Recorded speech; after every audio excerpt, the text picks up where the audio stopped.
Apparently, Tom Pelissero on NFL Network today noted that Kevin Stefanski appears to have a second interview lined up with the Ravens. So that means they're getting into their second interviews. We know as of yesterday, Mike McDaniel interviewed. So maybe that was their last first interview. Now they're maybe asking guys back.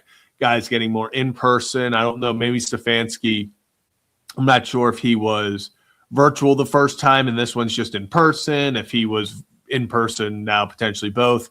But I would assume we're getting to a second round of interviews, it looks like, for the Ravens. And at least what it seems is it's starting with Kevin Stefanski from the Cleveland Browns. Well, and you heard the list. And Bisciotti, we played the clip yesterday. And we talked about it a little bit more at length, but Steve Bisciotti said, unlike 18 years ago when they were hiring John Harbaugh, he's not as concerned and he's not going to take off the table previous head coaches that were the top hot offensive coordinators, defensive coordinators 5, 6, 7 years ago that might have been in a bad situation with no quarterback, or just in a place, paraphrasing this, but a place where it was hard to have success. So, like, when you look back at that, well, the names that would jump to mind are what? Kevin Stefanski would actually fit that mold. Yeah. Robert Saleh would fit that mold. Mike McDaniel would fit that mold. And then Brian Flores. So, it's interesting, right, Zach? Because here's the dynamic. And look, I think Kevin Stefanski is a hell of a coach. Still trying to figure out if that's going to be the fit here in Baltimore. I don't know about that. We're going to see. But clearly that is something that is on Steve Bisciotti's mind. Now, the other part that people are wondering about is the new up-and-coming head coach. Who's going to be that next star? And in this case, well, there is a lot of speculation around certain head coaches or head coaching candidates that are still in the playoffs right now. There's a lot of hot names. But one of the names, well, they're the number one seed over there in the NFC. And actually, the head coach was the former defensive coordinator for the Baltimore Ravens, Mike Macdonald. Could we possibly have a switch? And the guy that I'm referring to, Clint Kubiak, offensive coordinator for the Seattle Seahawks. He's had a lot of interest from teams. And, Zach, I think we have a clip. Clint was just asked about how much interest teams have had. So I just want to play the clip from Clint Kubiak at the presser. And then we'll talk about it. Like going through the head coaching interviews? It was good. It was, there was a lot going on. It was on a couple of our days off, which was perfect timing. And then, right back to business after that. Did you do any prep like ahead of time in the off season, during season for those type of moments, or was it just like, all right, this team called, so I started the process? In this profession, those are things that you always kind of think about in the summers, in your off time, so that when those times come and you're ready to roll. But main thing is just being yourself. So I know it was a little bit harder to hear, it was a little bit quieter, but Clint was saying, hey, off days, it was a good time to do that. It's always a hard question for some coordinators because you know what? If the Seahawks go out and lose in the divisional round or they don't get to the Super Bowl, it's always that conversation, well, was the coordinator focused enough on the task at hand? I don't think that that's fair to them at all. Obviously, if we're talking about Mike Macdonald before with the Seahawks, Mike was focused. That defense was humming all season long to the final game where they played the Chiefs in the AFC Championship game in Baltimore in 2023. Didn't allow a single point in the second half. Yeah. But clearly, Zach, that's a name that people are wondering. And clearly a lot of teams are wondering about, for Clint, what that could be. What could that specifically look like if he were to take over an offense? But, in some cases, the Kubiak system, if you're going back even from Gary Kubiak, if you're doing this, the family tree, Kubiaks know how to run some pretty good offenses. The Shanahans did the same thing. Look at Kyle Shanahan out there with the 49ers. But when you're looking at least in Baltimore's case, it doesn't seem like you need to unlock the Ravens offense. You really don't. To me, I think the more focal point is going to be, do you feel that you're creating this leadership and get back to what made you the Baltimore Ravens, like that energy? As much as people want to knock John Harbaugh for the blown leads in the fourth quarter and not getting back to the big game, the leadership quality that Harbaugh possessed was evident. Yeah. It was. So it's, what do we think that the Ravens are going to value here?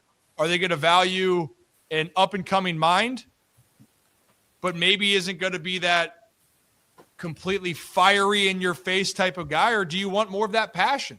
Because I'll tell you this, Sean McVay to me was, fair to say, Zach, Sean McVay was definitely the hot name that popped out there. It's like, whoa, who is this guy? And he was brilliant. But if you hear Sean McVay talk, you're like, damn, dude, he commands the room. Damn, dude, like this team gravitates towards him. That's just what I feel like the Ravens are going to look more towards. I mean, I don't know if you feel differently. I mean, how do you feel about the Clint situation? I mean, I think off just his offensive mind is what you're trying to get. It really does come down to, do you think he can be that guy that commands the room? I think he has proven everything as a coordinator, done it at multiple stops in Minnesota, in Seattle.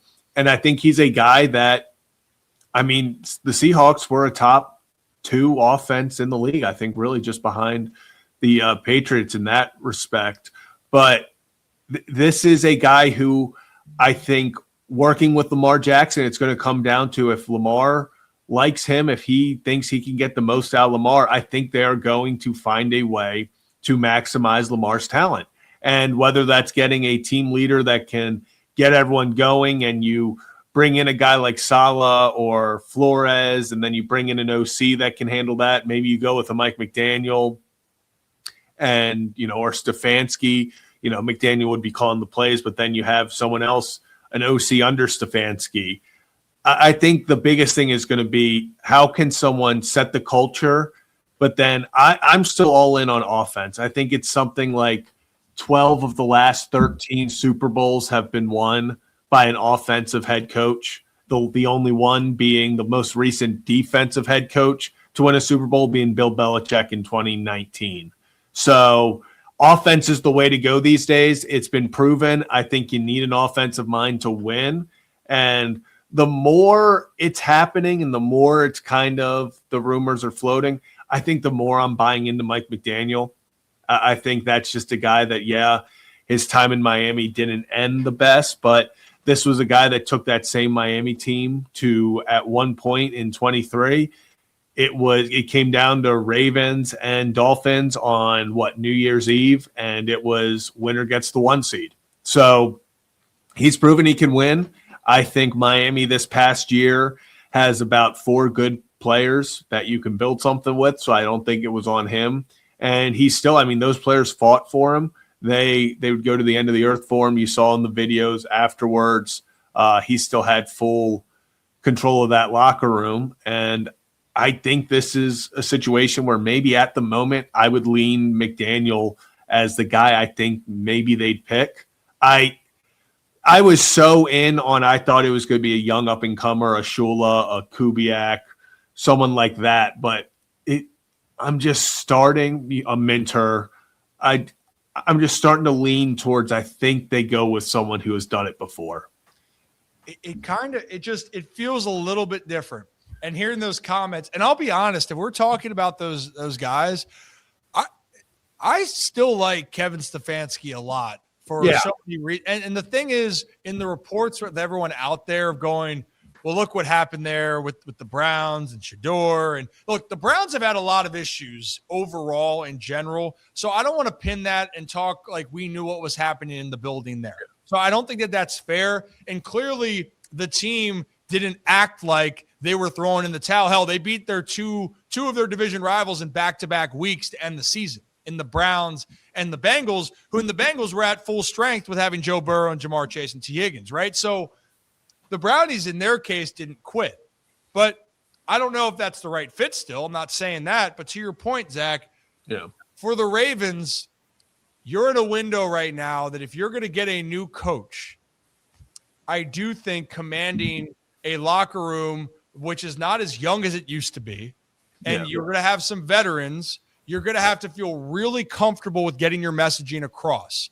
And because, look, it's hard to win in your first year in the NFL, extremely hard. It's going to be even more challenging if you're looking at things from a whole different lens. So it's either your coordinators have to be so rock solid, or you're going to have to be willing to live with the fact that the Baltimore Ravens, you take this job, you're not expected to win the division. Yeah. You are expected to go to the Super Bowl. And that's a lot of things when head coaching opportunities open up, Zach. That's not the case. Like Mike Tomlin, whoever gets that job, no one's expecting Pittsburgh to go to the Super Bowl next year. They go, oh, there's a lot of things. Now the reset happens. They're going, no. Baltimore's got to win. Like that pressure is a lot for a first-time guy.